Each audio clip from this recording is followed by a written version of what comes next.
Well, hey everyone, welcome to the show. Today I'm just jumping out of my skin for excitement. I've got Dr. Christian Drapeau with me. Fantastic to have you, sir. I'm so excited to talk stem cells and all your research. So welcome to the show. My pleasure. Thank you. Now, before we get into the science of stem cells and the amazing things that stem cells can do, can you give us a little bit of background about yourself and how did you get into this area? Well, my background is neurophysiology. So I started in brain research. I was essentially doing research on epilepsy and memory at the Montreal Neurological Institute. And I was hired, this was in 1995, I was hired to study a plant that you may have heard, Klamath Lake blue-green algae, AFA. Mm-hmm. And at the time, you know, the SHEA had just been passed in America, which is the Dietary Supplement Health and Education Act, saying that any company promoting a product needed to have science behind their product. So I was hired. I studied that plant very quickly. We identified the active compounds behind the anti-inflammatory properties of this product, behind its effect on immunity and its effect on mental clarity, which was one of the main comments that consumers would bring. But as I'm doing all of this, I come across people who reversed multiple sclerosis, heart disease, liver failure, diabetes, emphysema, skin problems, Parkinson, Alzheimer's. Wow. So when you start to look at all of this from a purely scientific standpoint, past the initial phase where there's first disbelief, you know, these are just stories, you know, they have no scientific substantiation. But when you get 50 of those, 100 of those, and you start to communicate with these individuals and you realize that their story is solid, then it becomes compelling to try to explain what is it that a product is doing when it brings benefit to the heart, to the brain, to the liver, to the pancreas, to the skin, to, you know, so what is it doing? And one thing leading to another. In early 2001, I came across a paper, the first paper for me, that described how stem cells were observed to leave the bone marrow and go into the brain and becoming a brain cell. So two amazing breakthrough here.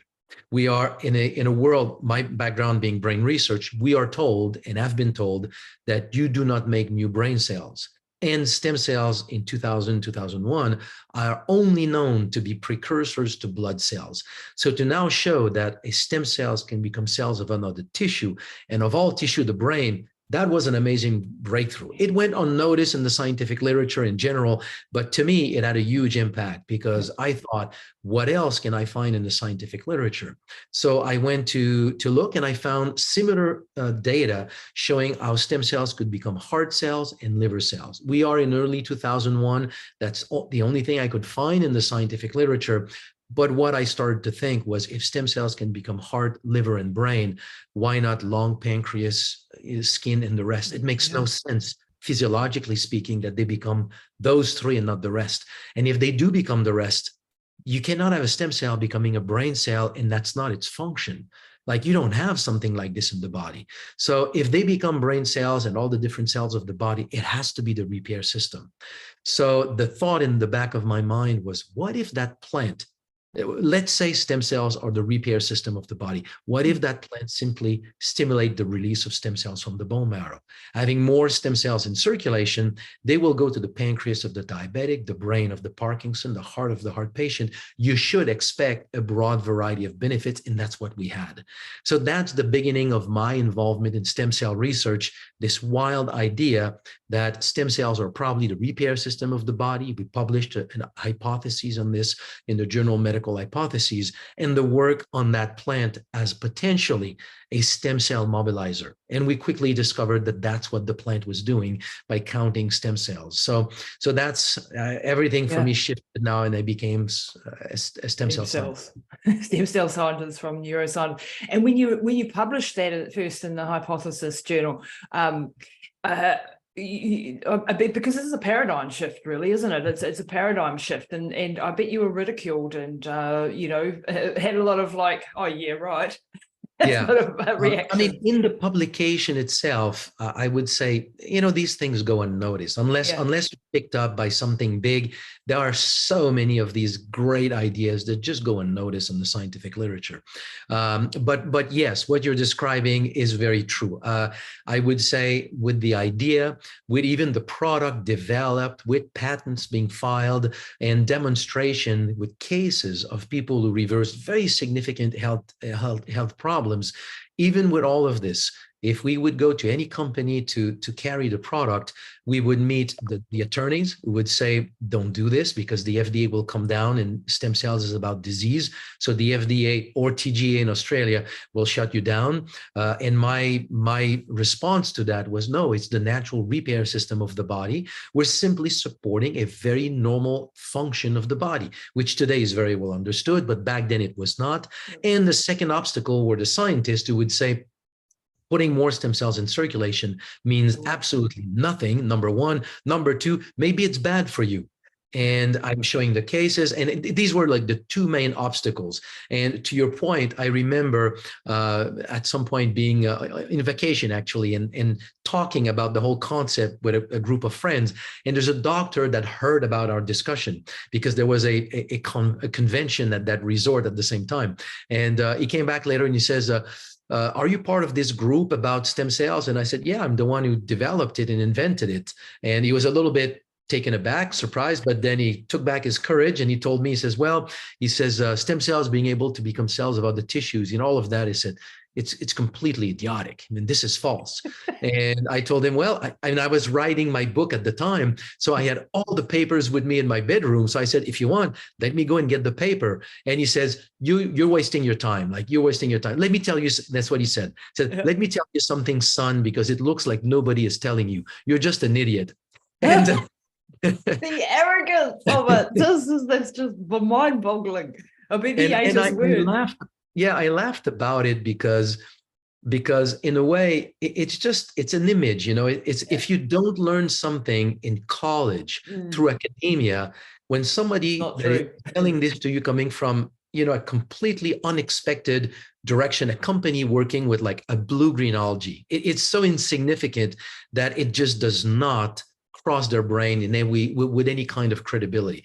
So we went through this for a number of years, and slowly it really kind of trickled down in the general population. So right now it's no longer a question. They know that stem cells are your repair system, and the fact that there are plants that can support the release of your stem cells, that is still to an extent a new thing on the marketplace. Yeah, no, that's absolutely fascinating. And, I just briefly, with my mum's story, of course, it's an N of one. It's one of those cases that is a miracle, but it's not a miracle. But the arrogance of like, when you talk to doctors, I remember one of her doctors coming and seeing us at a cafe, and mum was walking down the thing while I was sitting having a coffee. And this was after the stroke and the aneurysm. And, she was told, like, this doctor told her, you are worse than the worst case of dementia I've ever seen. She's never going to do anything. She will never have any quality of life. And here she is walking down the walkway on her own. And I'm sitting in the cafe, and she comes in and she just like, oh my God, it's a miracle. It's a miracle. Your mother is walking. And yeah, do you want to know what I did? No. And she turned around and walked out. And I'm like, there is the problem. Therein lies the problem. No intellectual curiosity whatsoever. And because it's not a clinical study, it's an N of one, it's nothing. But I tell you, these N of ones, these outliers are the things that I think we should be studying, because what are they doing, and what combination of things are they doing? Double-blinded placebo-controlled trials are great, but only the pharmaceutical companies can afford that. So when you look at things like hyperbaric or whatever, you're not going to get that sort of research happening. And changing one variable at a time is not the answer sometimes. It's a multi-pronged approach. So we need new models, I think, on how to look at things. But then what would I know? I'm not a scientist. No, you're totally right. What you're saying here is so important, and even for your community to hear. I am not at all speaking against double-blind, randomized, placebo-controlled studies. These are all good. What we forget in this whole investigation is that, let's put it this way: if we look in the sky and we see a man flying, it doesn't mean that because these other 20 beside were not able to fly, that this one did not fly. Yeah. If that one flew, then that means we can fly. Let's just find what he did to fly. So for me, I observe life in reality, and I'm trying to explain what I see. And if I do a controlled study in which I don't see what I saw in life, I don't negate what I saw in life. And so what you're describing is so spot on. It requires a lot of funds to be able to do the kind of studies that would allow proving something. And in the non-pharmaceutical world, nobody has that kind of money. Nobody. So they remain uninvestigated. And at the end of the day, they can be very, very important, because we had the same case. We had at some point, so this is with the first product that we had, so an extract from blue-green algae, and we wanted to test it with some very difficult condition. So we had access to 8 individual with spinal cord lesion, quadriplegics, and that had some of them complete section, others incomplete, but in a wheelchair, like completely paralyzed for the most part. Of those 8, 4, I would assume, because they quit the study, but I would assume that to become compliant with the regimen that we suggested to them, when you have the complication of a life as a quadriplegic, to believe that these little capsules are going to make a difference in the life of the quadriplegics for a condition for which medicine cannot do anything, it takes a level of trust, if you want. I think it was not there. In the 4 that remained, 2 of them really wanted to take the product, but they were hospitalized many times because of all kinds of complication. And every time the nurses, the doctors would take the product away. Don't use this. We don't know it, therefore it's not good for you. That's the typical language. Of the 2 left, took the product consistently for about a year, and both of them had significant improvement. One of them basically was able to move her legs, bend her legs at the knee, lateral movement, and at the end of 10 months was able to basically lift her leg using the weight of her leg with her arm. So it's pelvic muscle, abdominal muscle, back muscle, like it's overall body regeneration. She was able to with the weight of her leg, to sit on her bed, move back on her bed, and be able to eat, hold a book. You're talking about something that is life-changing. So I have this on video, and I meet at a stem cell conference. This is, many years ago, maybe 2009, something like this. It was in Australia. It was in somewhere in the South. And so I'm at that conference, and I meet a scientist that was part of the American Society for Spinal Cord Injury. So I show her the video, and I'm thinking, somebody in her position, she would look at this and she would step back and just say, what, tell me more about it. Because we don't see this in medicine. And no, she looked at it. She looked at me. Somebody called her and she says, I need to go. And she went away. That's it. The conversation stopped there. Zero interest in knowing anything about it. Where is the curiosity? This is exactly what I'm talking about. And yes, it's a leap of faith to think that a pill could do something, but if you understand the mechanism of action behind it, if you go and dive into the research, and this is what we're going to do today, is really look at some of the research that you've been able to pull together over the years, and other scientists, and look at what stem cells. So let's go back a little bit and talk about what are stem cells, and then the difference between embryonic stem cells and adult stem cells, and then maybe look at the history of use of stem cells. Like, we hear about stem cell injections and autologous, using your fat cells versus the embryonic cells, which is what got it into hot water of this area of science there for a little while, just so that people understand what are stem cells, where do they come from, and how, what are they all about? Very good. So stem cells, the best way to probably define what they are is to start by defining what are not stem cells.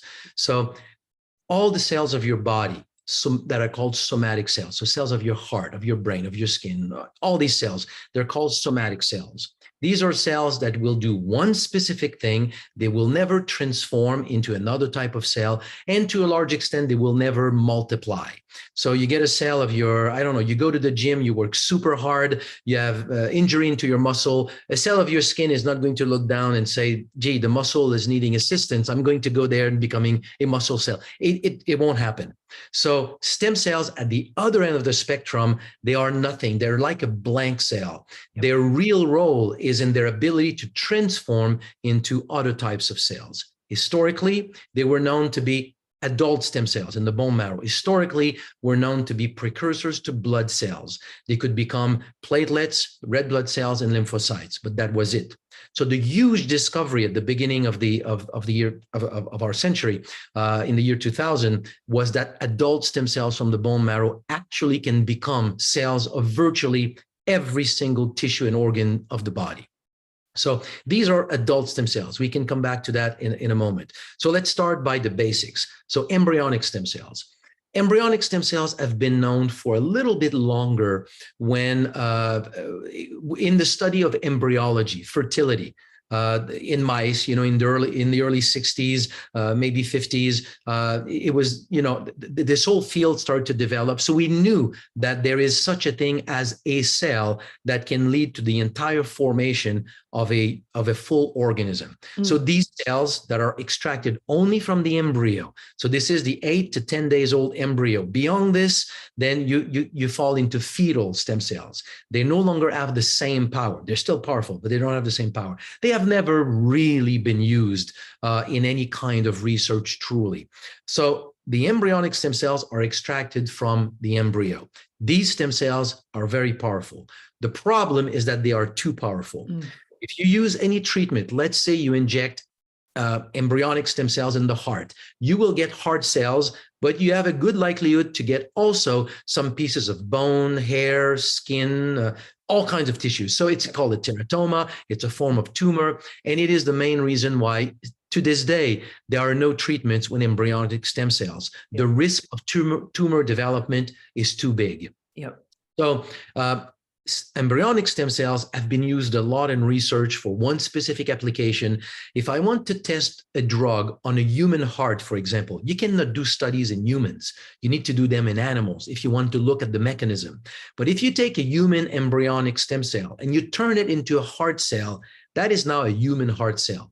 So it allows to do a lot of drug research, drug development using human cells. That is the real development for the use of embryonic stem cells. Now, I don't know if you're interested to go into the understanding of the polemic, or this whole controversy about embryonic stem cells. Yeah, a little bit. Let's go. I think it's interesting for the landscape, because in the early 2000s, when all of this emerged, there were these messages talking about baby parts and we're killing babies, and it's a little bit true and it's not true. What I mean is that the information has been misused for political purposes to a degree that is just mind-blowing. These embryos are coming from in vitro fertilization. So you get a couple that cannot cannot have children. So they go to a clinic for in vitro fertilization. You take a sperm and an egg, you basically create a zygote, you develop them to the level of an embryo, and then you preserve them. And then you implant 1, 2, or 3 in the uterus of the mother, and then you see how many of them are going to hold and produce a baby. When they do this, they will produce, 15, 20, 30 of these embryos, and they freeze them. And after the family has developed and now they have 2, 3, 4, 5 kids, whatever they want, then they will stop paying to maintain the remaining embryos in the cryopreservation, in the freezer. So when that happens, then the people who own the place, the in vitro fertilization clinic, will take these embryos and will just basically throw them into the sink. We'll clean the vials and that's it. So these embryos are killed through the sink. Or you can take them and then you can use them for research. So this idea that you're killing a human being, these embryos are absolutely non-viable in any way, shape, or form unless they are implanted in a uterus. So they're absolutely not viable. So the question is really, and I thought the thing was kind of interesting as a society phenomenon. If you were to attack embryonic stem cell research, and I'm not saying that I'm for it, I'm just trying to describe here the reality, what it was, okay? If you are to attack the use of embryo for research, then you need to be against the use of made-up embryos, because that's how they're destroyed. So whether you destroy it through research or you destroy them by throwing them in the sink, you do the same thing. You've destroyed human embryo. But if you start to attack in vitro fertilization clinic, now you start to suggest that the 50 or 75,000 human beings right now or more in America that are, from IVF, testing babies, if you want, they're now illegitimate human beings. And politically, that it's an untenable position. So they attack the research without ever really going to the depth of the question, which is, are we for or against creating life in a test tube? And are we for or against the consequence of it, which is killing an embryo either by research or throwing it in the sink? And that was never part of the conversation. Yeah, it's just to understand the background. Yep. Okay? Yep. It was politics. Yep. Those stem cells were truly never used for any treatment in humans. Adult stem cells, the difference is that they are not as powerful as embryonic stem cells, meaning if you put them in the liver, they will only become liver cells. You put them in a muscle, they only become muscle cells. But it's a good thing because they are as powerful as embryonic stem cells, meaning they can repair anything, but they will only become the cells of the tissue in which they migrate, in which they're placed. So that means there's no tumor, there's no risk for tumor formation. So from a therapeutic standpoint, it really makes adult stem cells the solution with stem cells. And so when you say adult stem cells, so anything that is like being near to being born, the umbilical cord stem cells, bone marrow stem cells, fat stem cells, these are all classes, adult stem cells, and then there are subclasses of these. But that's what we're going to be discussing today. So we're going to be talking about adult stem cells, not what previous conversation was. And so when we're looking at adult stem cells, so the question I had, we are born with stem cells like a bank account, I think was one of your analogies, and it's in our bone marrow.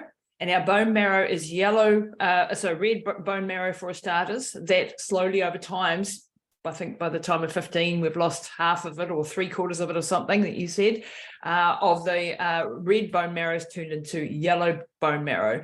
But we always have this repository of stem cells. Is that correct? Have I butchered that? Or yeah, that's correct. That's correct. So it's like a bank account that's sort of think of it as a bank account that self-generates income. Yep. And that's your stem cells. And at the other end, cellular loss is your expenses. So as you're young, you don't lose cells as fast as when you're older, and you have more red marrow. So you self-generate more income if you want.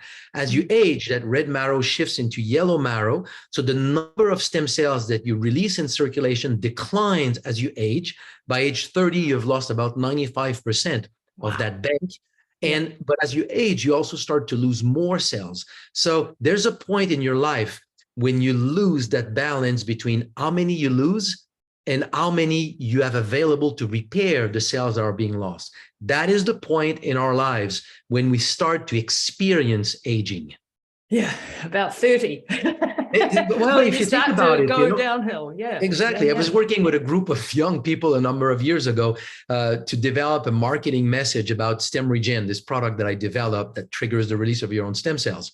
And they were coming with ideas, but the ideas were so off. They were showing like young people like dancing, partying, just recovering after a night partying, and I'm because recovery for them is that, And at some point I stopped and I said, who here, like an average age of about 22, in the room. So I say, who here has ever got up in the morning thinking about their health?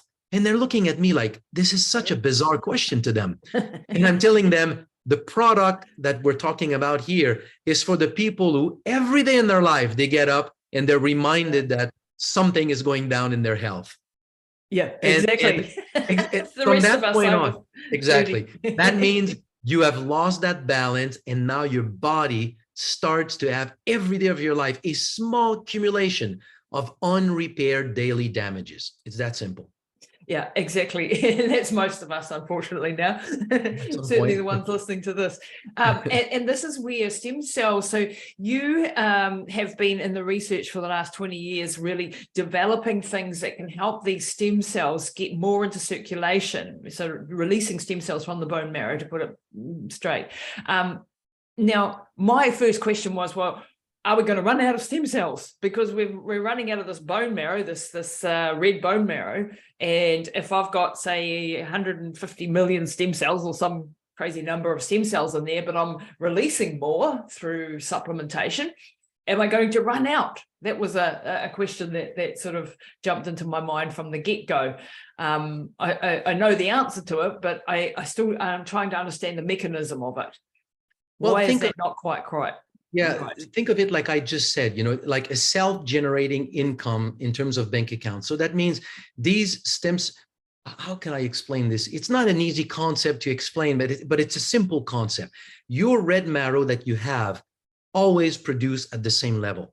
It's just that it shrinks. Yeah. So that means the number that are put out into the blood circulation is going to reduce over time, but the red marrow that is remaining is just producing. And it's producing like a well. When you have a well, if you take a bucket, you have the same level. If you take 10 buckets, you have the same level. Take 1,000 buckets, it fills back up to that level. Your bone marrow functions like this. Wow. It just, when a cell is released from the bone marrow, it divides and it leaves a sister cell in the bone marrow. So if you have 150 million stem cells and you release, let's say 10 million, you don't have 140 in your bone marrow. You're still at 150. The bone marrow maintains, yes, it maintains its homeostasis. And it has telomerase, from what I understand. So in these stem cells, which keeps it. So are these cells immortal cells? Like they're not going to the telomerase doesn't shorten over time with every replication. Correct. The characteristic of a stem cell, a full-blown stem cells in the bone marrow, is that it has telomerase. So it maintains the telomeres. If that was not the case, we would not be alive past, I don't know, 5, 10 years old. We need to understand we are alive today because we have stem cells. Yeah. These cells are immortal in the bone marrow because they have telomerase. And that's the phenomenon that happens when the stem cell is released from the bone marrow and it gets into the tissue. And now that one stem cell will multiply and will become many thousand tissue cells. That process of cellular division, as that happens, telomerase gets inhibited, if you want, repressed. The expression of telomerase is repressed in that cells, and now that cell loses its stemness. Yeah. So I say that cell, as it's dividing, it becomes sort of a shorter and shorter telomerase. Well, a family of cells, if you want. They lose telomerase, and now as they go through this process of cellular division, it was called the Hayflick limit, documented first by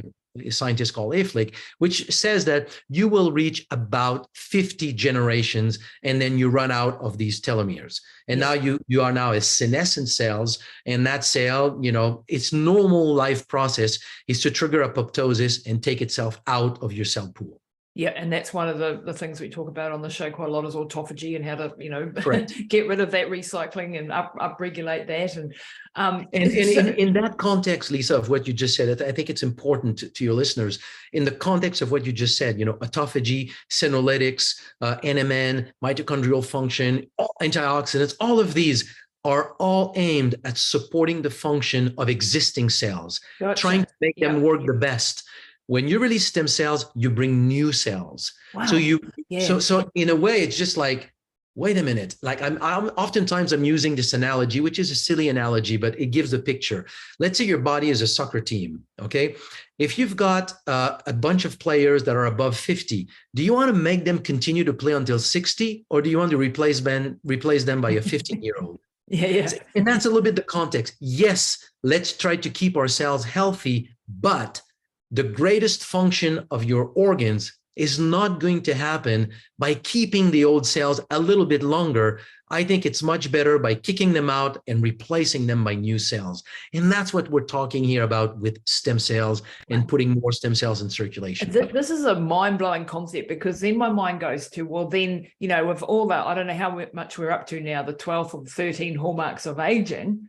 Does it hit all of them then? If we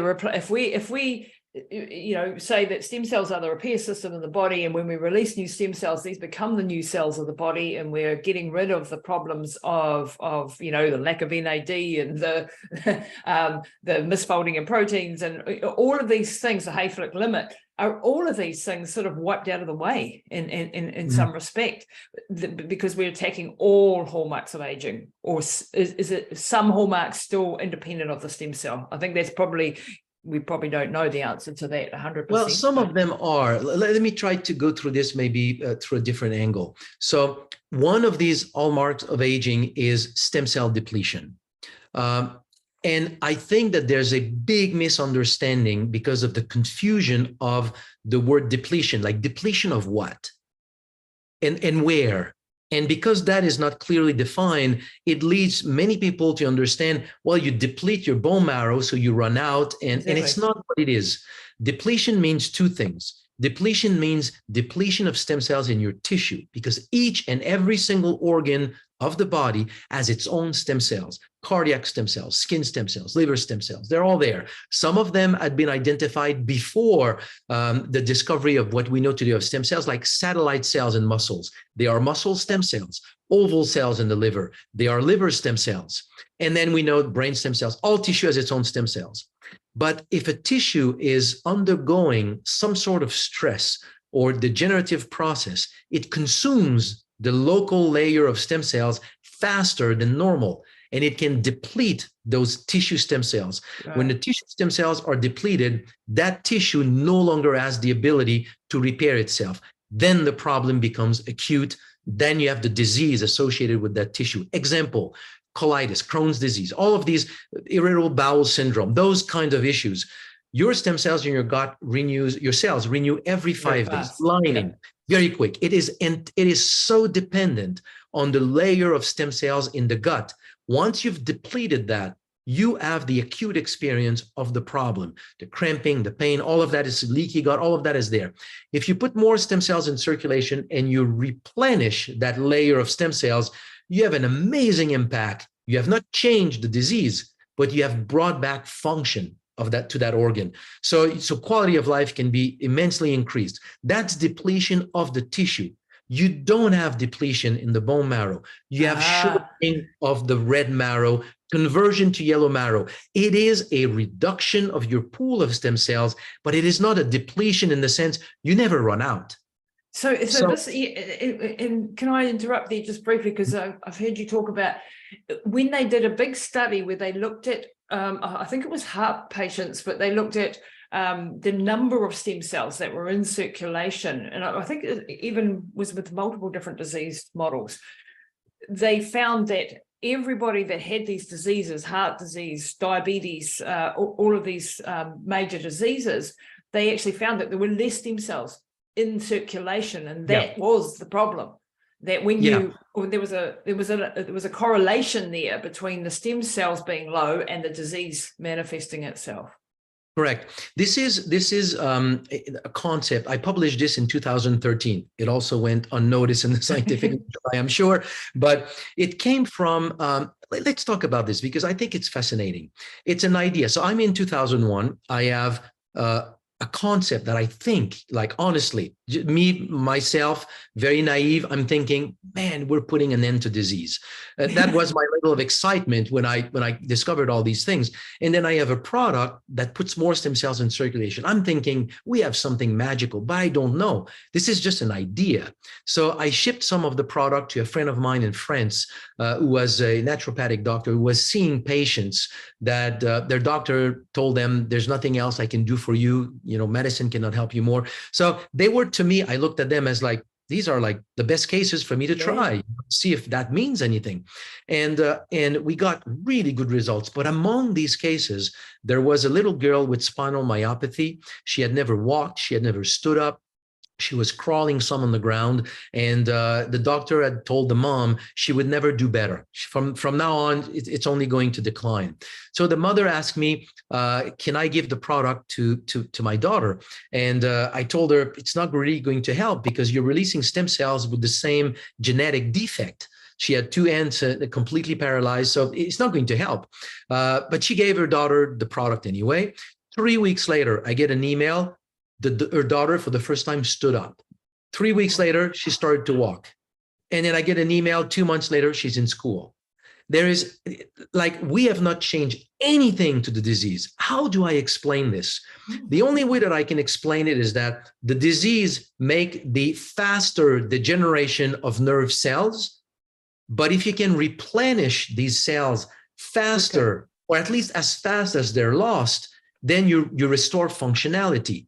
So that concept of that bank account that I told you came from that case, where health now is no longer you reach peak health at 25 and then you slowly start to decline. No, it's actually a balance all your life, since the day you're born, balance between the rate of cellular loss and your ability to replace what is being lost. And this little girl was that is the balance faster than she was making in her case. Correct. So if that is true, my thought was, there's one way to test that scientifically. Go and count the number of stem cells in people who have developed any kind of age-related diseases, because that balance means that there's a point in life when people don't have enough stem cells to offset cellular loss, and those who happen to be on the lower end of stem cells, they will develop the problem faster. Yep. So if you look at people who have developed these diseases, go and count how many stem cells you have in their bloodstream. And now there's about 50 of those studies done. So diabetes, erectile dysfunction, atherosclerosis, hypertension, lung disease, COPD, liver failure, kidney failure, Parkinson, Alzheimer's, lupus, arthritis. I mean, the list keeps going. Muscular dystrophy. The list keeps growing. All the people who have developed the problems all have 50% or less of the number of stem cells that you find in a healthy person of the same age. Wow. So when you passed 40, let's say, how many stem cells you have in your blood circulation every day, I believe is the most potent determinant of how healthy you will be in 5, 10, 15, 20 years down the road. So my mission right now is to do it's my next book is to do a meta-analysis of all the data in the scientific literature to be able to establish what is the number of stem cells in circulation under which you know that you're at risk to develop a problem, and knowing your lifestyle, your past injury, family history, you know what is the weak spot in your body. That's where the problem will show up down the road. Yep. If you put more stem cells in circulation every day, you help your body to repair better these unrepaired damages. So the accumulation of it will not show up, 5 to 10, 15 years down the road. It's that simple. Yeah, and then when my mind then goes to we can show this in lifestyle interventions, because there are certain lifestyle interventions that are going to sort of help with the stem cell release too, besides the stem regen product and the the blue-green algae. Correct. And the other things that we're going to discuss in a minute. But if we just briefly touch on some of the lifestyle interventions, things that actually help stem cells be produced. And just by understanding this mechanism, we can see that if we can produce more stem cells, we're going to be better off. So one of these is exercise and training, and not training like going for a walk in the park, but really, damaging yourself. Training. Your kind of training. My time of training. That's why I'm so young. I'm actually 80. So what you're talking about is indeed it's one of my main interests in terms of research. But let me start with the conclusion, because as we do more and more research in that area, I am fascinated by this sort of very simple conclusion. Like when I express it, it almost looks like too simple, but it's amazingly strong. It's the fact that I believe stem cells are the absolute core of human health. There's a lot of other things that you can do, but at the end, the common denominator is how many stem cells you have in your blood and how effective are they to migrate in various tissue and do their job. So, and I'm saying this because when we look at many things that are good for health, and now you look at their effect on stem cells, they're all directly supporting stem cells. Many of the things that we know are not good for health, you look at stem cells, they're inhibiting stem cells. I find it fascinating that suddenly stem cells seems to be the common denominator. Everything good is tied to it. Everything negative is also tied to it in a positive or negative way. So let's go through them. Exercise. You mentioned the first one, strong exercise. I believe that the mechanism of action here is simply that when you work really hard, you trigger you trigger many types of micro lesions, and it's injuries. So basically, your body signals for stem cells for repair. So that is the first one. So strong exercise that creates some level of tissue damage. Then fasting for more than 3 days.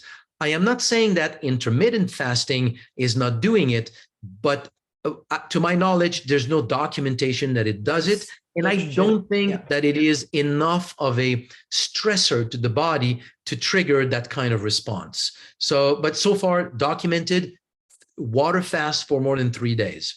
We know that production of melatonin will support, and deep sleep will support the ability of stem cells to migrate in the brain, but also brain stem cells to also migrate within the brain. So brain repair is supported by deep sleep, partly through its effect on stem cells. These are on the positive sides. Now, if we flip on the negative side, we know that stress, for example, is very bad for stem cells. And that was shown in a study using mice. If you put a mouse in a pool and then it creates stress, and you take a blood sample before and after the pool experience, and now you test the ability of these stem cells to migrate, to use a migration chamber, how they can migrate and multiply, the ability to migrate and multiply is suppressed significantly after exposure to stress.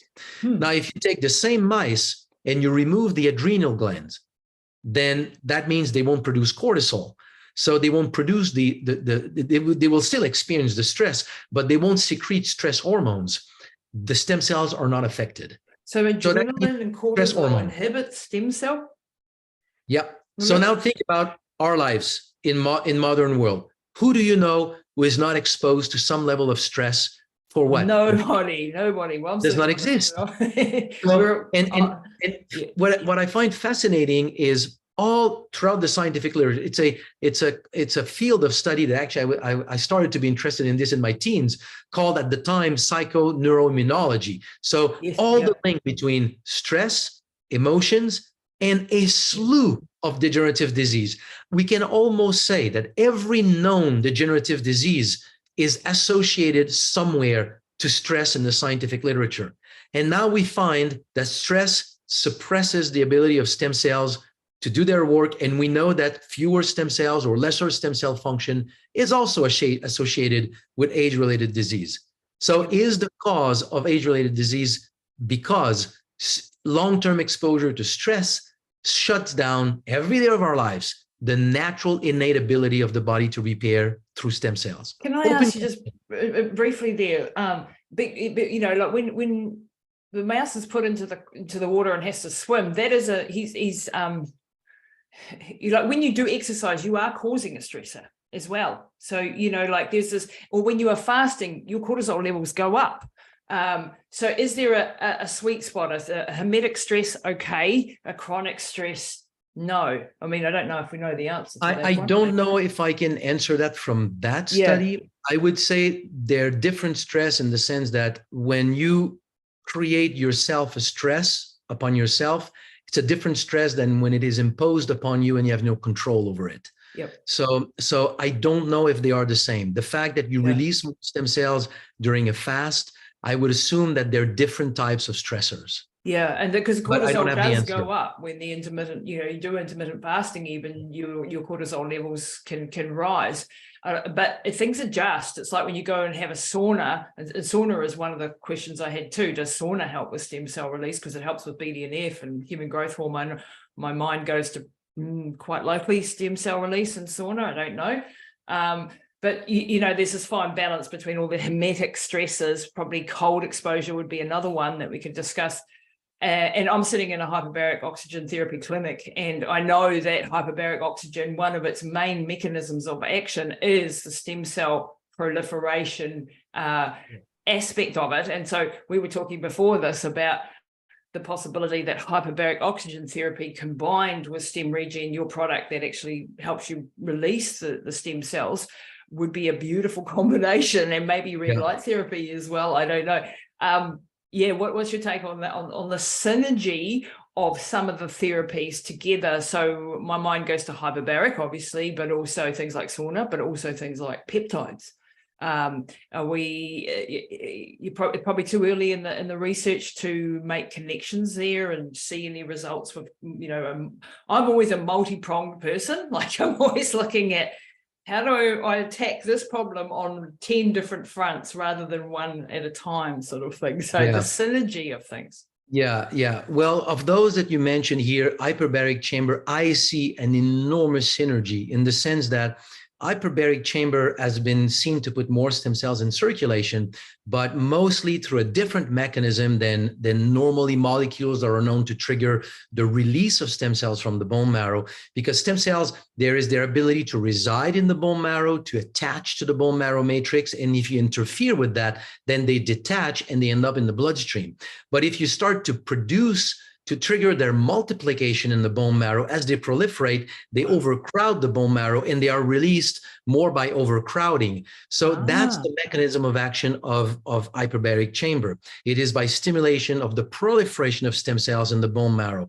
Now, if you combine both, meaning you put more in the bone marrow and then you support their release from the bone marrow with stem regen, then you got an enormous synergy.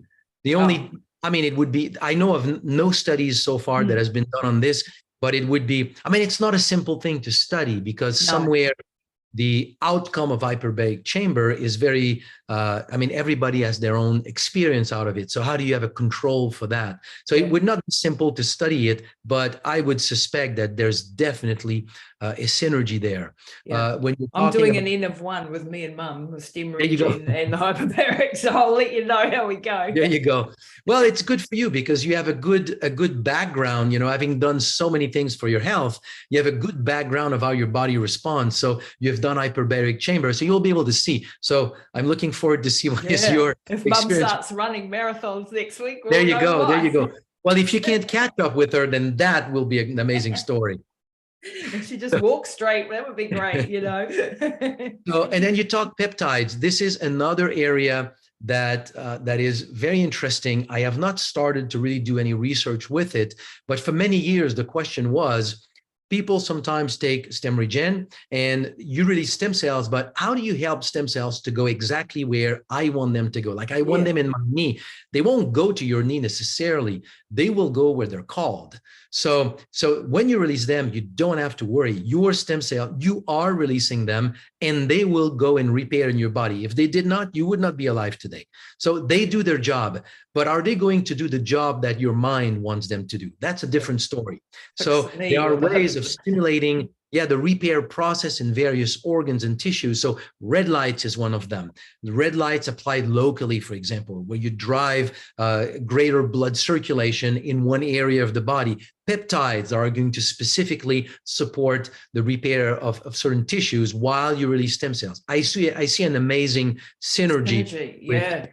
Wow. I mean, I do red light. I have red light in my clinic, and I also do peptides. And you know, so yeah, my mind is going in that direction when you put these things together and you can direct it into that, because the person who comes to me with a shoulder injury, he wants it to go to the shoulder, but maybe the hierarchy of needs in the body is such that the brain was actually, he didn't know, but the brain was impaired or the heart was impaired, and that got first dibs, really. Do we know how the body does prioritize the need for stem cells? And the other question was the transport, or the what was the word that you use? The migration of the stem cells actually into the tissues is also a factor here. It's not just that they're running around in the blood, but they actually have to get into the tissue and actually integrate with that. Because there was a study done on pigs, I think, and hearts, or it was a heart study. No, it was a human heart study, I think, where they injected stem cells near the heart in order to make it into heart stem cells. But what they found was that you put it anywhere and it will go to where it's needed. But is there any way to sort of measure that, like, or push it into the right direction? I mean, the red light maybe in the exercise. Well, I will first answer by a very silly answer, but it will give you really the answer to your question. When you were a kid and you broke a bone or you had a cut, did it repair or not? Yeah. It repaired. So stem cells found the way where to go. That's how they work. They are attracted by an injury The injury that produces pain, that produces inflammation, also produces call for stem cells. It's part of the signaling. It's not the inflammation signals, it's something else? It is part of the inflammatory signal, but it's one specific molecule that is not an inflammatory molecule itself, but it's part of the molecule that are released. It's called stromal derived factor 1. So your stem cell, so here's what happens. You get an injury, the injury will release granulocyte colony stimulating factor. Within a few hours of the injury, you can measure it in the blood. That molecule, when it reaches the bone marrow, triggers the release of stem cells from the bone marrow. It's very well known in medicine. If we want to collect stem cells from somebody, they inject GCSF before to increase the number to be able to collect them in the blood. Wow. So when the number of stem cells start to increase in the bloodstream, the affected area of the body now start to release another compound, which is SDF1, stromal derived factor 1. That molecule will diffuse very locally in the blood, in the fine capillaries in the area of the affected tissue. So when stem cells circulate in that capillary and a molecule of SDF1 is there, it connects with a specific receptor at the surface of the stem cell, and that connection immediately triggers the expression of adhesion molecule that will make the stem cell stop and cling to the capillary. Now, if the signal keeps coming, and you keep having that connection with the receptor, then the whole chain of event is triggered. These adhesion molecules, then the cell will release enzymes that will digest the attachment between two cells of the capillary wall. It makes a hole. Then a new set of adhesion molecules are secreted where the cells start to send a part of itself through that hole and then passes all of its content on the other side. When it lands into the tissue, it now secretes another round of adhesion molecule that will connect specifically to hyaluronic acid, the soft skeleton of that tissue. So now the stem cell will walk, and it's almost like legs that you shed, and the legs are produced in the direction where the signal is coming. So you end up having the cell moving slowly toward the site of the injury. When it gets close to the injury, there are cellular debris from that tissue that are there. They basically touch receptor on the cell that sends a signal to the nucleus, and now that cell starts to express the DNA that codes for that cell being a heart cell or a brain cell or a skin cell, whatever is that tissue.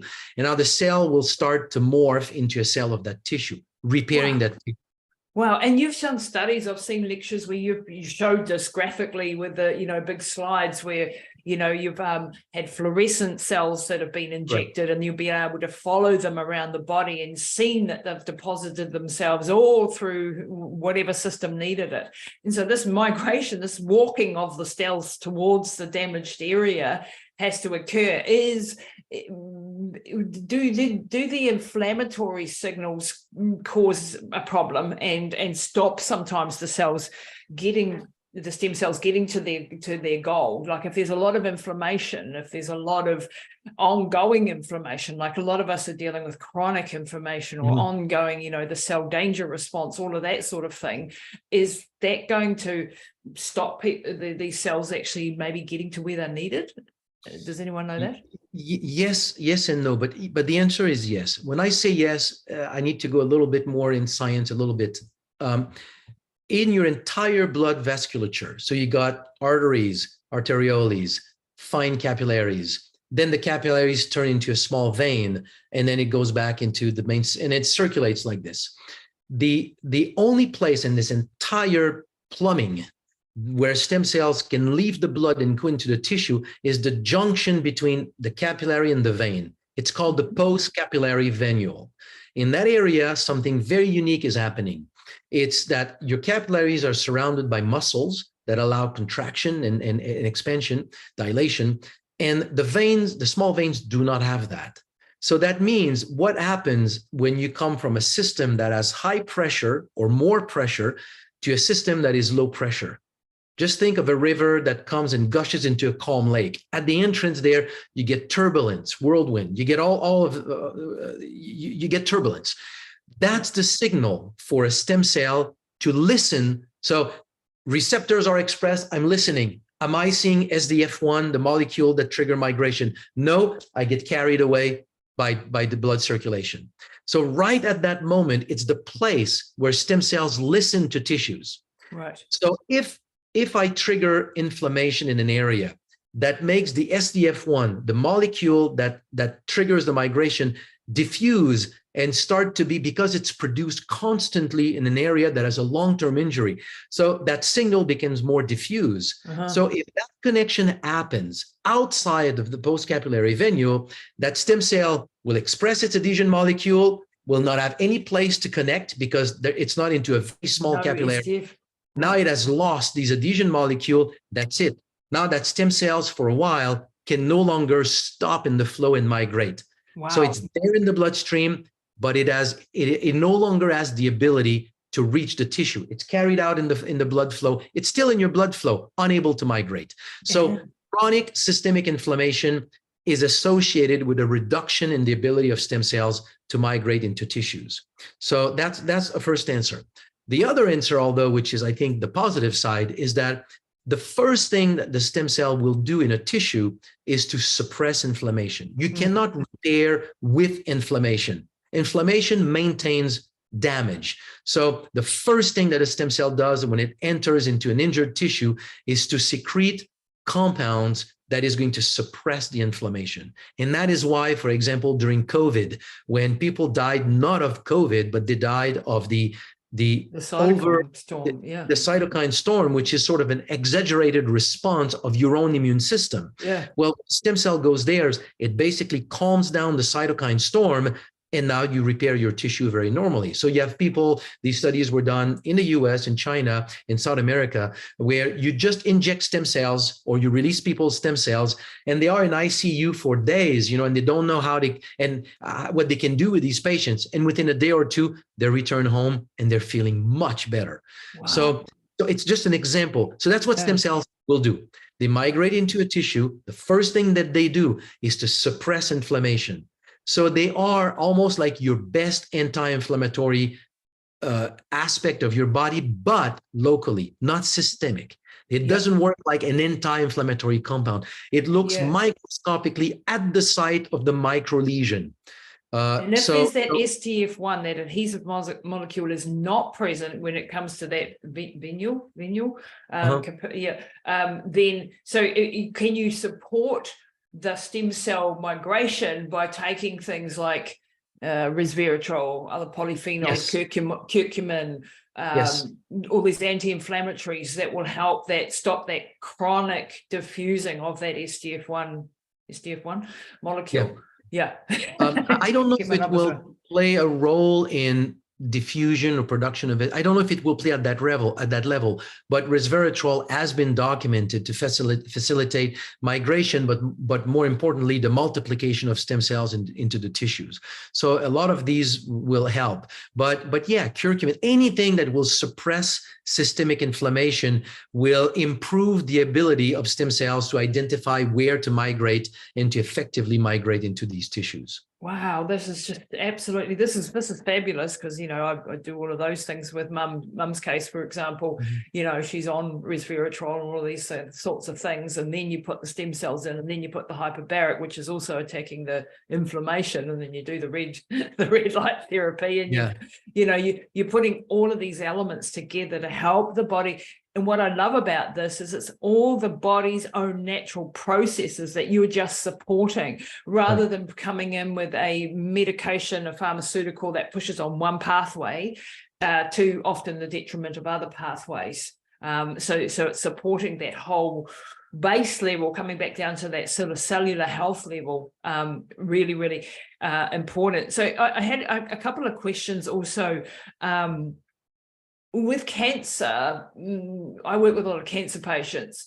Has any research been done into the safety profile of stem regen or other your stem cell releasing molecules with cancer patients? The obviously one would be like leukemia patients with stem cell release, but also others. Is there any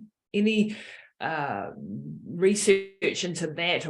Because like with cancer, a lot of the things that are positive for a healthy person, you have to pull out when you're in an acute cancer phase, things like N-acetylcysteine or glutathione, or some of the other molecules that would be beneficial for most people, but you don't put them into a cancer patient? Is there any sort of research in that department?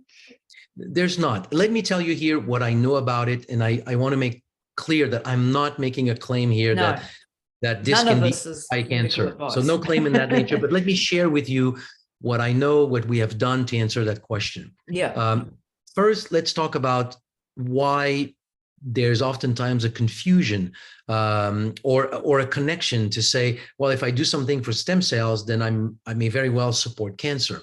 And it comes from the fact that what is a stem cell? A stem cell is a cell that multiplies endlessly and can transform into cell of various tissues. And a tumor cell is a cell that multiplies endlessly and can become cells of other tissues. It's the same definition.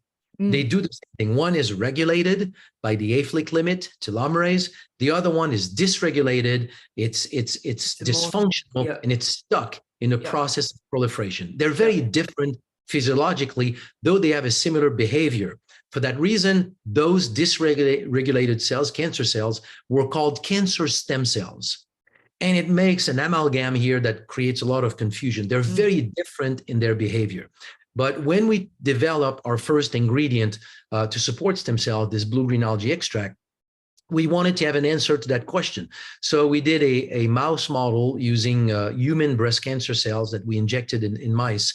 And then we had two groups, a control group and another group in which we gave 10 times the recommended amount of this blue-green algae extract, just to see if we're going to stimulate tumor growth. We would have expected either nothing or maybe a stimulation, but I knew in the back of my mind that we had a third option because we had already by then heard so many cases of people who had benefits with cancer.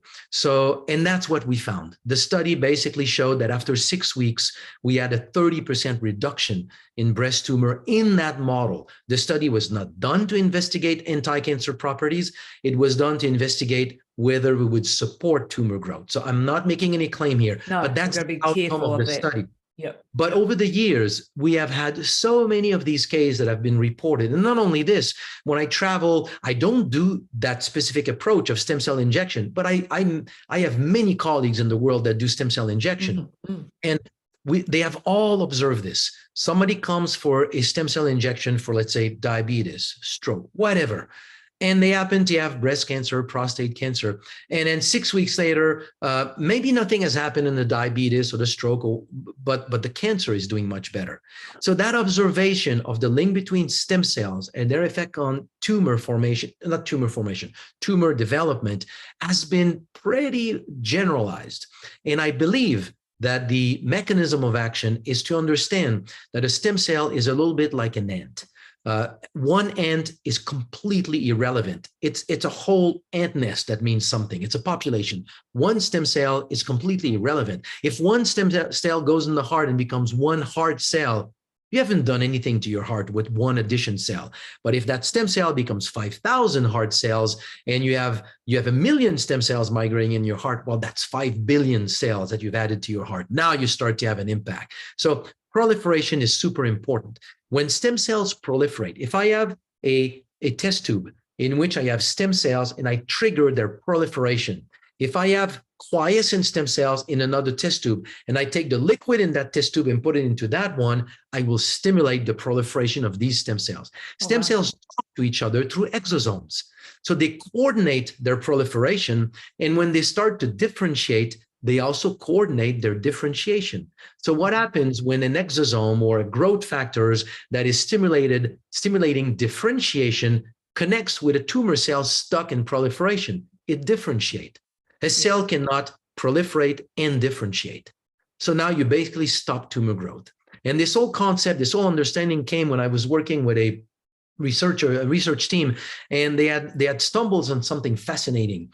They had found the growth factor that made a stem cell transform into a skin cell, and they applied that on a melanoma, and within a matter of 3 weeks it was gone. It just basically made the tumor cell transform into skin cells, and that was the end of that proliferation. So, and the last element that is also fascinating in all of this is that the plants that I have studied over the years that have an effect on stem cells, the one that we find, for example, in stem regen. So sea buckthorn berry from the Tibetan plateau, known and used in traditional Chinese medicine, Tibetan medicine, Mongolian medicine for lung cancer and cancer of other tissues.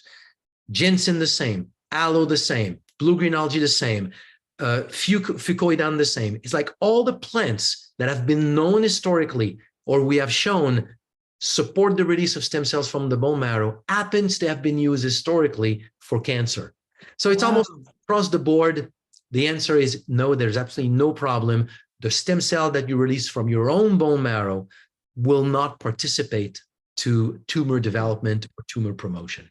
Wow, that's fantastic. That is amazing. And you know, if we look now at some of the molecules that you've actually got in Stem Regen, your product, and this has obviously been 20 years in the making, and you started off with the blue-green algae, and then there's some beautiful stories that I've heard you tell about one of the researchers in Madagascar who found aloe macroplata. I want to find macroclada. I can't say that one. Tell us a couple of those stories about how you came across these, because you were looking specifically at the traditional medicines of the world for things that fixed everything. And had no explanation as to why they fixed everything, and usually science runs from that because they want one thing that it does, but you actually dug deeper and went, well, if it's doing that, it can only be because of stem cells somewhere in that process. Was that your sort of thinking behind that? Yeah, well, you know, from a perspective of scientific investigation, if you want, if I reach a conclusion and I believe in it, then I look at what's next, you know. So if I'm really convinced that stem cells are the repair system of the body, we cannot have evolved in symbiosis with this environment and only have one plant that has an effect on stem cells. There has to be other plants. So how do you find them? You ask the very simple question, what else is known to have been associated historically to a broad variety of benefits or longevity?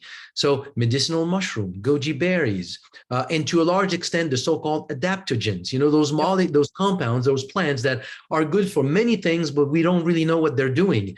Well, let's look at them, because that's the definition of what I'm working with. A stem cell mobilizer will bring many benefits. So I started to study a lot of these plants, and they basically almost all have an effect on stem cells. Wow.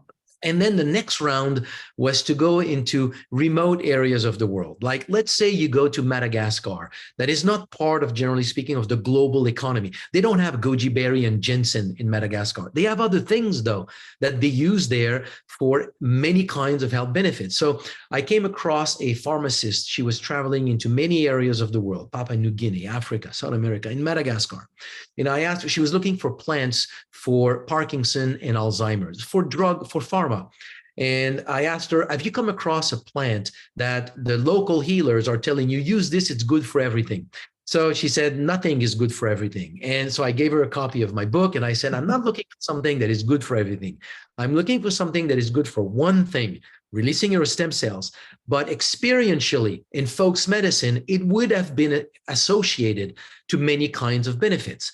So she started to really think about it, and she said, well, it's interesting. She says, yes, during her last trip to Madagascar, on the way back to the airport, her guide and translator stopped at a market and scooped a whole bag of black beads. They look like black, like tapioca, and put that in the bag and say, test that. But you tell a scientist, test that. What does that mean? Like, you test it for what? So as any good scientist, you put it in the freezer, and it was there for 5 years because you don't know what to test it for. So she sent me samples of these beads, and I consumed them because that's what we do in the lab. You know, we are the first guinea pigs. So we take a blood sample, we take them, and then we take another blood sample an hour, 2 hours, 3 hours later, and we count the number of stem cells. Wow. And we found the strongest response that we have seen so far. So because it was a remedy already available, in those things, I'm a little bit, I guess maybe I'm a little bit of a cowboy when these things happen. Like, I don't think I even asked what it was. I mean, if it is in Madagascar for centuries, I'm going to try it. So I asked, what is it? And then, so it is, so you're in Madagascar with 60 different species of aloe, and only one of them is used to make that remedy that is called Vahona in Madagascar. So it is aloe macroclada. So we went there and we developed, actually, I did not develop. It was done in collaboration with a good colleague of mine now in Madagascar, John. So he really is a biochemist with pharma who was working with that pharmacist, and he quit his job, relocated to Madagascar and developed a co-op because the product was not available into large harvest. So developed a co-op of farmers to go and harvest the plant, because as Westerners, it's a plant that is protected in Madagascar, so we can't touch it. And I don't think we had an interest in touching it. So we developed a co-op of harvesters. And so they bring out of the wild and the mountains around Antananarivo about like 5 to 10 tons of leaves on their head, about 30 kilos at a time. They walk in their flip-flops for hours out of the mountain on these muddy paths. Crazy story. Unbelievable, unbelievable. And so they bring it to a facility that we develop. And now it's one of our main ingredients that we import for stem cells. I even made a small documentary on it, because I'm thinking nobody can believe what it takes to take that I need that doco. and bring it out from the mountains like this. But it's a fascinating project, because it's tied to the Convention on Biodiversity and the Nagoya Protocol that requires reciprocity. Because we learn of that plant through ancestral knowledge, we cannot give a return just to the people doing the job. It goes to the community. So we also have like development of roads, hospitals, schools, and all of that coming. The benefits. So it's a really cool project. So that's one of these ingredients. Send me the doco. I'll put it in the links if we can, if you've got it. Yeah, I'll send it to you. Actually, I'm in New Zealand when we have Māori medicine, and just put on your radar. I'd love to invite you down here to do a conference, speak at a conference that I'm trying to organise next year. But while you're down here, maybe you can have a look at some of the ingredients that our people have looked at for centuries. And I'm certainly not an expert at all in that area, but there are others to further that sort of study that you're doing with traditional molecules like that. And there are other ones that you had in the mix there as well. So you got the AFA, you got the Aloe macroplata, you've got what else have you got? I have the sea buckthorn berry, and that is an interesting one as well, because both here and while traveling in China, I had a chance to speak with 3 people, expert in traditional Chinese medicine, but biochemists who did study plants. And so I'm searching for plants that can support stem cell release. So I asked them the very almost joking question. I said, okay, you're lost on a desert island and there's only one plant that you can bring with you. What would it be? And all 3 told me sea buckthorn berry. I really did not expect that. I don't know. Foti is known for longevity, astragalus, ginseng. I was expecting one of those. Not that I'm an expert in Chinese medicine. There could really be something that I absolutely did not know about.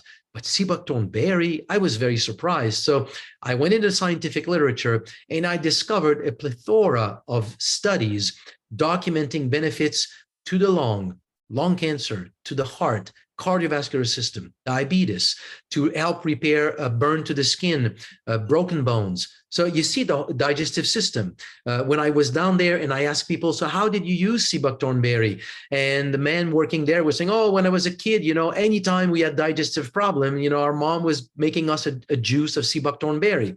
So looking at all these benefits, I'm thinking, it looks like there's an effect on stem cells. And one story that is fascinating also is that it's very rare to have a plant that is named according to its benefits. Most of the time, the scientific name of a plant is linked to the physical characteristics of a plant or our relationship with a plant, but not its health benefit. It's very rare.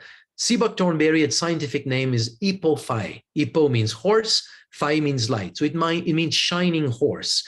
And it's Alexander the Great in its conquest in northern China, western China, just abandoned a group of horses wounded in battle and just left them to die in a field of sea buckthorn berry. When he came back a few weeks later, he had a herd of healthy, vibrant horse, and a shiny coat is a sign of health for a horse. So they named the berry Shiny Coat. Oh, and then they brought back the leaf and the berry with them for the warriors, for the soldiers, for their healing. So now sea buckthornberry that came from the high plateaus, like the Himalayan area, this is where it's coming from, was then spread pretty much worldwide. So you have sea buckthornberry now everywhere. But when it grows at high altitude, it has a very unique biochemistry. And so that's where we're getting it from the Tibetan plateau. So we did those studies as we did for blue-green algae, as we did for Allomacroclada in the lab. And we determined that, yeah, it is a very solid stem cell mobilizer. Oh, wow. And then you've got Fucus. Help me out with the other name. Fucus vesiculosus, kelp. So that's a simple one. And the reason why we use kelp, because actually kelp was shown in the scientific literature to trigger stem cell release from the bone marrow. But a lot of the work that we did was with Undaria pinnatifida, wakame. And so that was also shown to trigger stem cell release from the bone marrow. But the choice that I made to use Fucus in stem regen is because Fucus has one specific benefit as well, is that there is a seaweed called Eclonia cava that is used in Korea, Japan, and it has been for centuries associated with, like, let's say old people, I don't know, like 70 years and above. And I know that the closer I'm getting to that, I think it's young. But yeah. let's say past 70s, people are consuming Eclonia cava for their longevity, and it's been associated with longevity. Like these centenarians, you ask them what they're doing. Well, they're all taking this Eclonia cava. The main active compound of Eclonia cava is a type of polyphenol called fluorotannins. And Fucus is also a source of fluorotannins. So by making that extract of fucoidan from Fucus, we also pull out the fluorotannins. So that provides me with an extract that both stimulates stem cell release from the bone marrow and brings the benefits of fluorotannins, which also could be stem cell release. It just has not been tested so far. But from the benefits known of fluorotannins, I would absolutely not be surprised that it also has an effect on stem cells. The active compound of sea buckthornberry are polyphenols as well.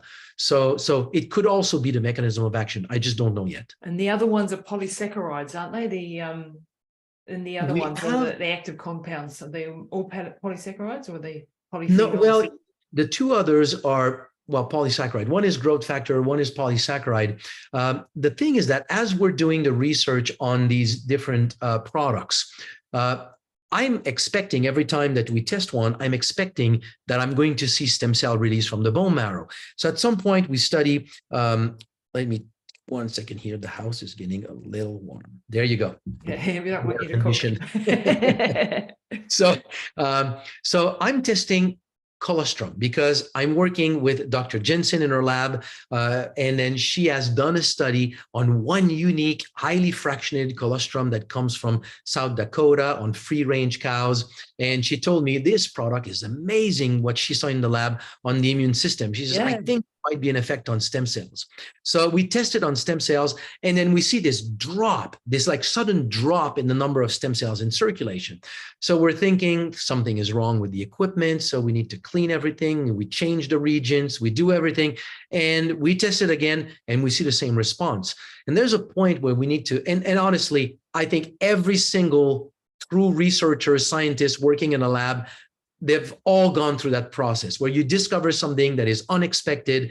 And at first you think your equipment is wrong, something is wrong with your region. And there's a point you have to reach the conclusion, there's nothing wrong, the response is real. And when we start to dig a little bit more into it, we realize that ingredients like that, beta-glucan from medicinal mushroom, goji berry, they all do this.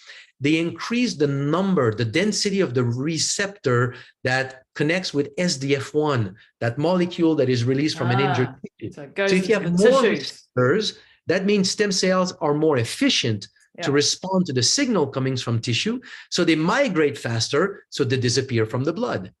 So the moment we start to document that phenomenon, then to me, it becomes like a no-brainer.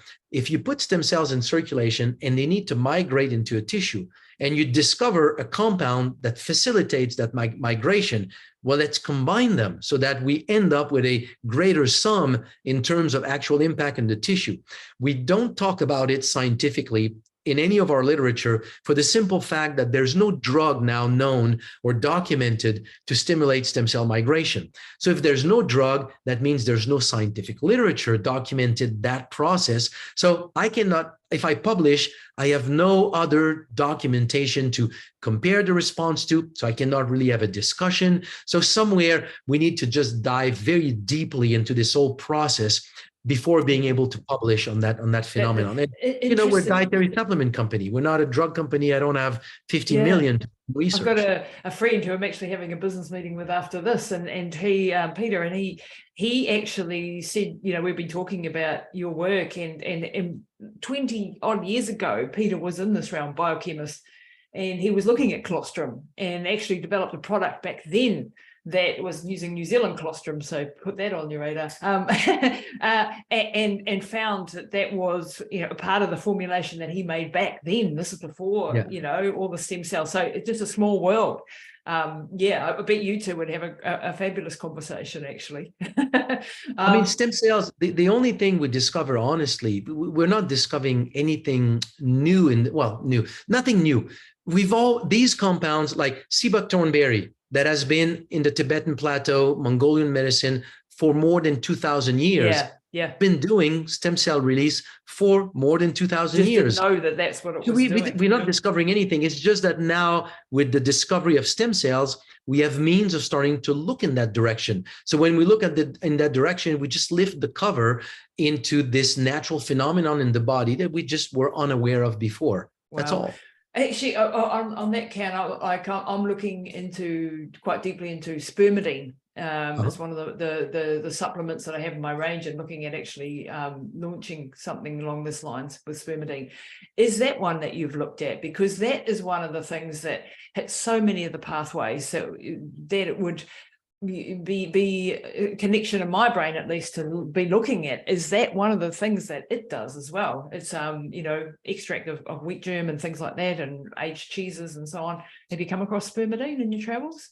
I have a long list of ingredients that I have the funding to do this. I absolutely want to look at them. Like, for example, there is one plant prominently mentioned in the Quran, which is Nigella sativa, which is black seed. Amazing. Yeah. I mean, I am almost convinced that it triggers the release of stem cells from the bone marrow. Wow. I have not tested it simply because it contains thymoquinone, and it has been documented to be a liver toxin. I won't say I don't believe it. I just don't think that it's a problem in the amount that is found, you know, in this plant, but it will create problems to register the product internationally. So I have just not put time in there, but that is one. Black rice, forbidden rice, like the rice of the emperor. How can you have a plant that is used like that and it doesn't? I mean, I think it has the same effect. So I have a long list of products. You've got to live a long time. Of them in the list that I would like to really test and see what they're doing. I am sure that we will end up, when we have the funds to do all this research, we will end up with, not saying there are a few exceptional plants that trigger stem cell release. We will end up with just like a large range of plants that all play some role in the overall role of stem cells in the body. It is the core aspect of your health. Oh, amazing. I had a couple last questions for you before we wrap up, because I, you know, want to be respectful of your time. I could talk for hours. You can go. I'm fine. One is hair graying, the bane of us, of many of us, and you know, I'm having to start dyeing my hair now, and there is one of the things that when you look at the aging process is you know, the stem cell. I don't know the science behind it, but there's something going on with the stem cells and the hair color. Have you come across anything that would show that more stem cells would help with the hair color? And is it possible to reverse it, or can you just slow it down or anything like that? So when we launched, this is 2005, the first product, the famous blue-green algae extract, I'm having people talking about how it reversed their hair color, you know, they reversed their grain. And honestly, I told many of them, I said, why do you make up these stories? I said, you don't need to make stories like this. The product is good enough on its own. And so, one of them was a close friend, and he came to see me and he says, no, it's real. Let me show you pictures. And I was very surprised. So we contracted with a lab of cosmetology where we gave them the product, and it took pictures on the side and the back of the head to measure the density of white in the hair of people who had started to gray. And then, so for 6 months, they quantified the density of white every month. And at the end of 6 months, all of them had a reduction of 20% in the density of white in the air. And I was blown away. And then we came across Foti. So Foti, yes, let's tell the story of this because it's a fascinating story. So there, my book is given to a professor of acupuncture that was affiliated with Harvard. Published, the first copy was published in 2010, so soon after.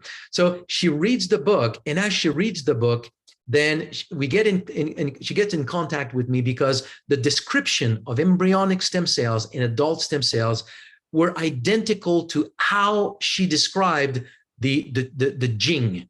So she was an historian. She learned American, but she learned Chinese to be able to read ancient Chinese medicine. Wow. And her interest was when through their Renaissance, the transition between ancient Chinese medicine to what is today known as traditional Chinese medicine, when all of this was collected, was there anything that was lost? And one thing that she found is that there was an ancient Chinese medicine, the Jing. It's still present in today's Chinese medicine. It's your vital force. Yep. But in ancient Chinese medicine, there were 2 Jings, the primordial Jing and then the postnatal Jing. The primordial Jing was on the day of your conception, and it was your primordial life force. And your postnatal Jing was your vital force after you're born. And the way that they were described was embryonic stem cells and adult stem cells. Wow. And she was amazed by this. So I said, what plants are used today to stimulate the Jing? She says there's only 2. Foti stimulates the Jing, goji berry circulates the Jing. So we go into the lab, we test Foti. Foti triggers the release of stem cells from the bone marrow. Wow. We test goji berry, and that's when we saw the decrease. So they migrate in the tissue. They called it circulate. So I was amazed of how scientifically we could connect the dots and say ancient Chinese medicine had already described the life force of what is stem cells without connecting them. Without the vernacular. Yeah. And Foti is utilized in China to reverse your hair color. Yeah. So now I started to look at what is the effect. So Allomacroclada is used in Madagascar to reverse your hair color. So that one is like emerging in folks medicine. It's almost like anytime we have a plant that is shown to have, or as an effect on stem cells, one of its characteristics in folks medicine is that it helps reverse hair color. And I think the mechanism of action, as you just described, is that the color of the hair is related to the presence in the scalp of melanocyte stem cells that will develop into melanocytes that are going to make the pigments of the hair.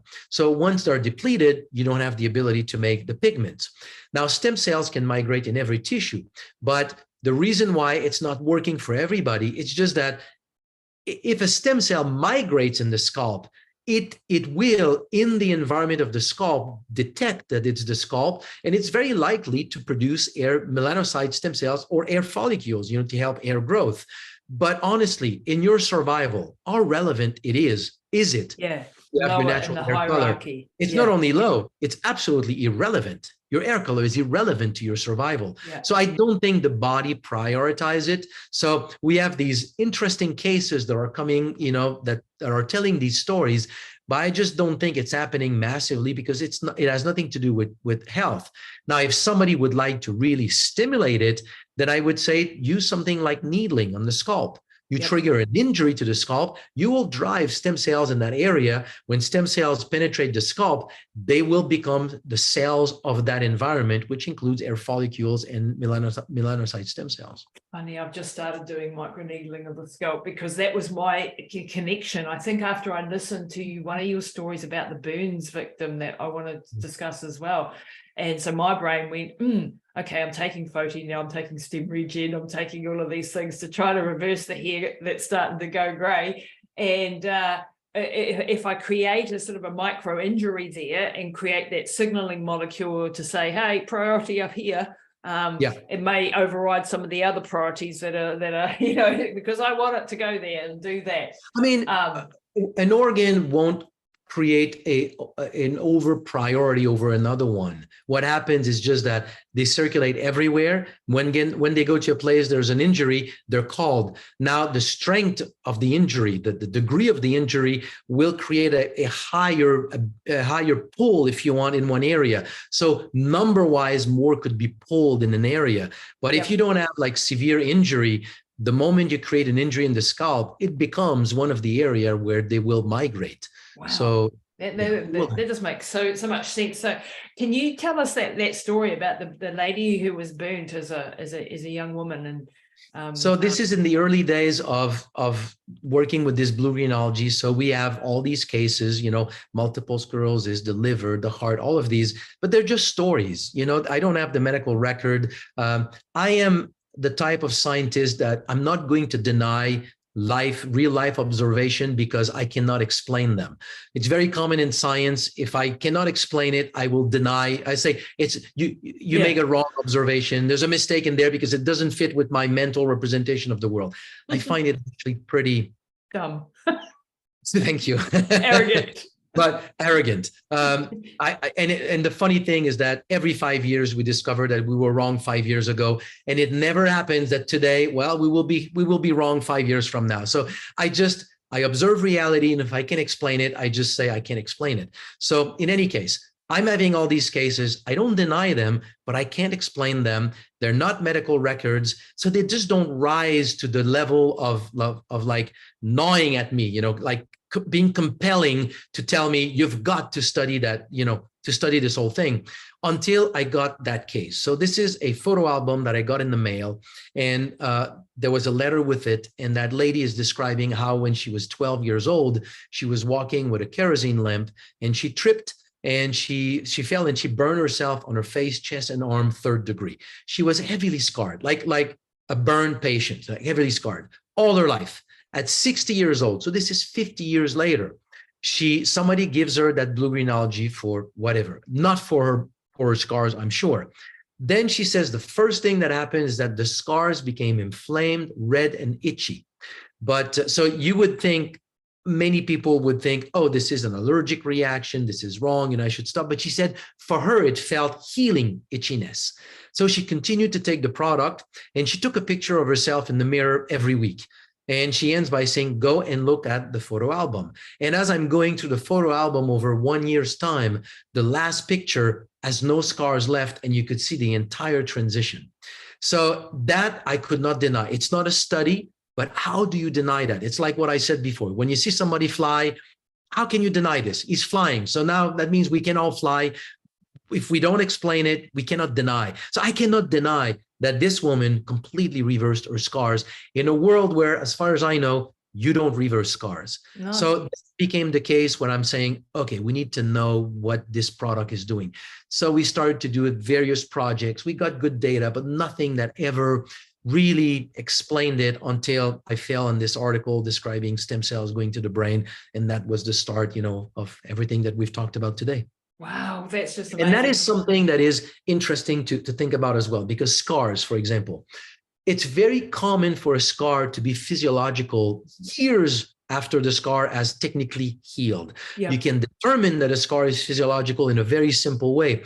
Measure your pulse. So feel the strength of your pulse, and then touch or have someone touch the scar while you monitor your pulse. And for 1 second, you will have a drop in the pulse as the scar will release a very small amount of adrenaline. Adrenaline increases blood pressure, but not in the first second that it's released. It's actually vasodilator. So you feel it. So you can tell, or if you have a consequence of the scars, like sometimes scars will lead to, like in the upper torso, to maybe a reduction in the mobility of your neck, for example. Like example, C-section. Most women with a C-section, if you look at them from the side, they have an hyperlordosis, hypercurvature of the lower back, which will lead to back pain. Just take a cube of ice, freeze that scar, and look at yourself in the mirror. You'll see the lordosis is gone. but it will come back as soon as it unfreezes. That is an active scar. So if you rub that scar very harshly with a cotton brush, not to blood, but enough to irritate the scar, now it becomes an injury.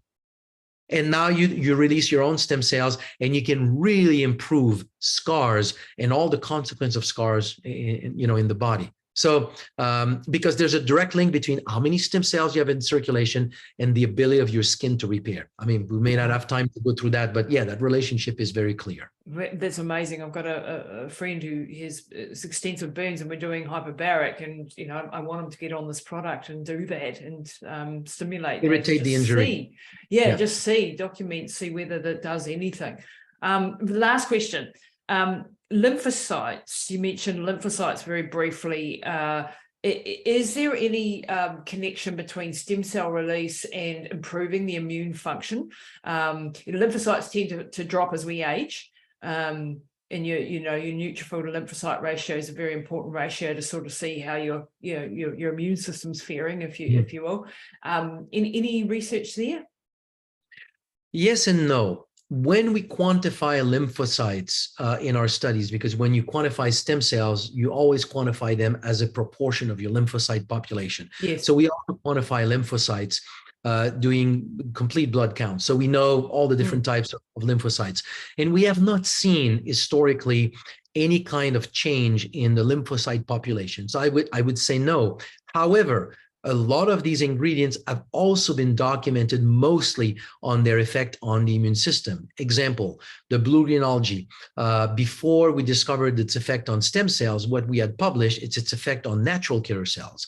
So it puts more natural killer cells in blood. It triggers the migration of natural killer cells out of the blood into the tissue, and it also activates them. So when people report no more colds in the winter, and a lot of benefits in various kinds of viral-based problems like herpes, for example, I think it's linked to its effect on NK cells.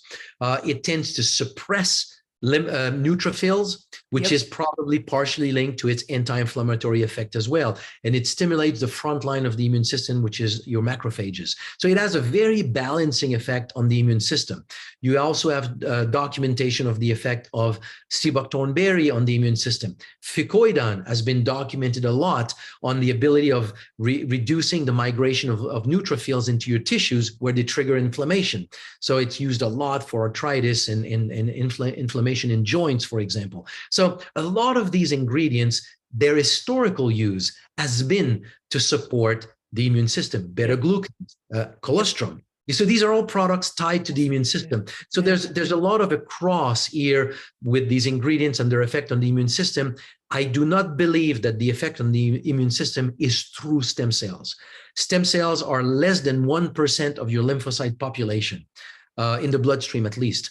So at the end, their impact on the peripheral blood lymphocyte population is minimal. Yeah, gotcha. And just finally, fertility. Is there any research in relation to stem cells on fertility and lengthening, the fertile window, or being able to conceive, or anything like that, or the age of the eggs in the ovaries, or anything like that?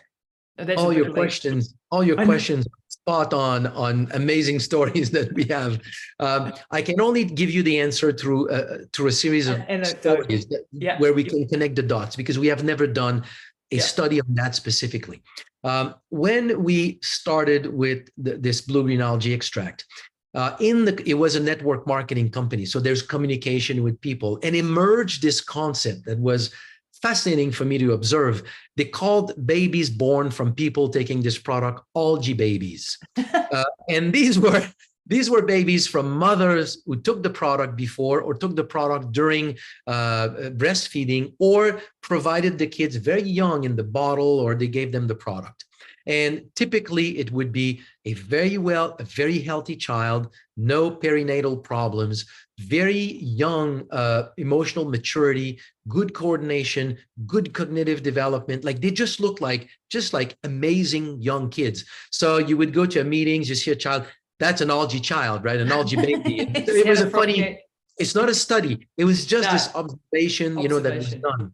I know that in Dominican Republic, we used to ship product by the kilos to a doctor. And I told them at the time, I don't want any data, because if we start to document this, we could be in trouble with the FDA as the documentation goes out. So maybe it was a mistake, but we didn't want any documentation. He was saying he's working in a poor area, so all of his patients were poor women, and so he just started to give them the product, and he said, it's very simple. I'm going to summarize the data. They have an easy pregnancy. They have no problem during the pregnancy.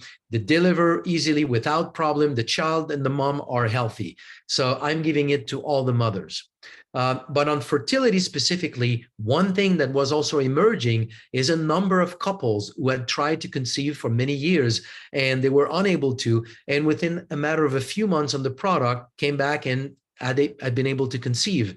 And that led to a study that was done in Mexico.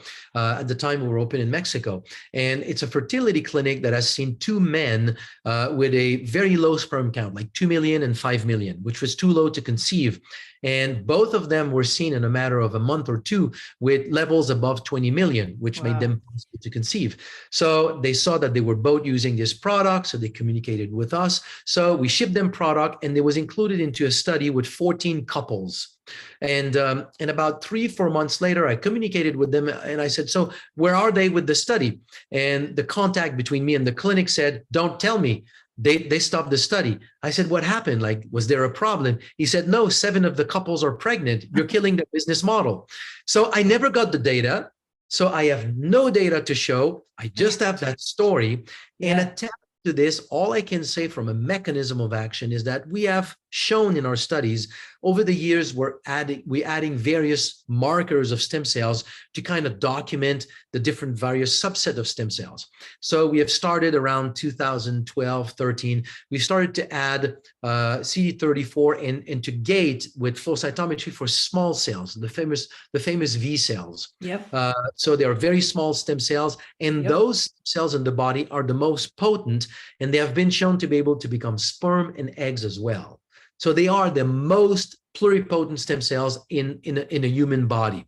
And our product was shown to put more in circulation, and they are in a quiescent state, an activated state, and to activate a good proportion of them. So that's the only mechanism of action that we have documented in a few studies. It has not been published, that gives me an understanding of how we could have an impact on fertility. I have no studies to tell you that it could, but that's the backstory to it. So anytime a friend comes with that issue, I tell them, take it and tell me. Try it.